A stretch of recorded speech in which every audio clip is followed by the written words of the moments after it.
I met Nikki Haley for the first time actually in this building.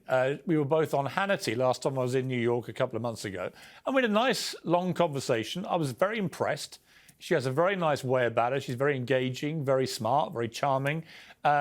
She hasn't given me an interview yet, so maybe you could put a good word in for me after this, Governor. I'd appreciate it. But we'll move on from that terrible snub so far.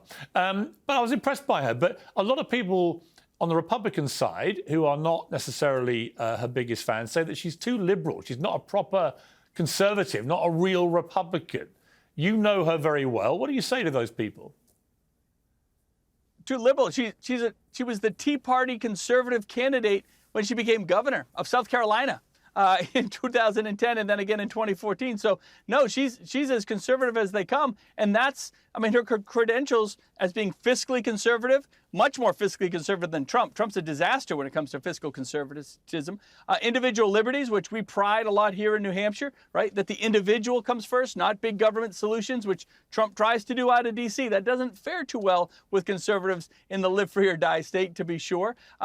Decentralizing the Department of Education. So again, states, localities, individuals, parents have more control over what's happening in the classroom. Trump didn't do any of that, right? So she brings these amazing conservative credentials, and the best one is she gets stuff done, right? Regardless of where you are on policy, she gets stuff done. She has a record of doing it, balancing budgets, all that sort of thing, bringing health care reform. I was promised health care reform from Donald Trump. We didn't get it, right? She takes these challenges on and she actually solves things. So at the end of the day, that's what conservatives want. They want government that actually moves forward, decentralizes, and again, lets the individual come first.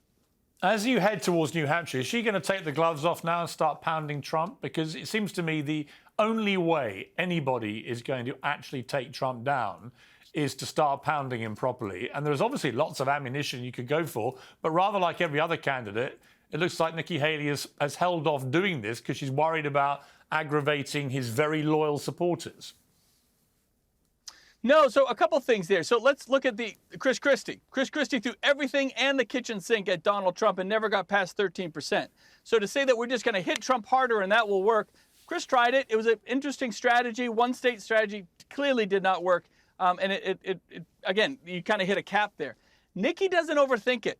She is who she is. She'll call Trump out on January 6th and on election denial and all this stuff.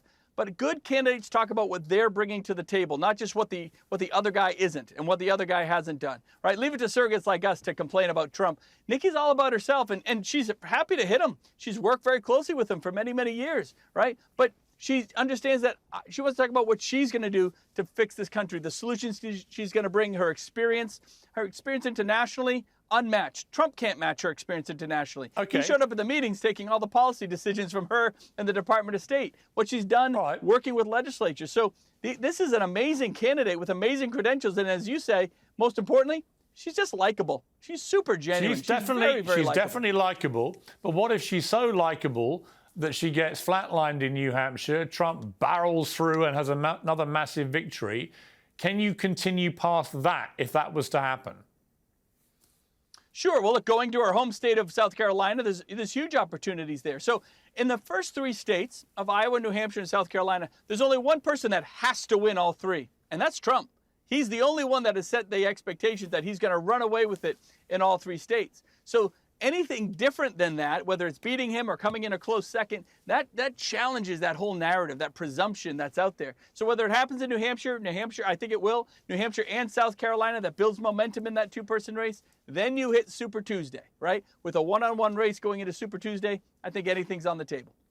Okay, and if you would tell Nikki Haley that I'm here tomorrow, we have a slot. If she fancies an interview, we'd happily take it. Governor Sununu, thank you very much. You bet. Thank you, buddy.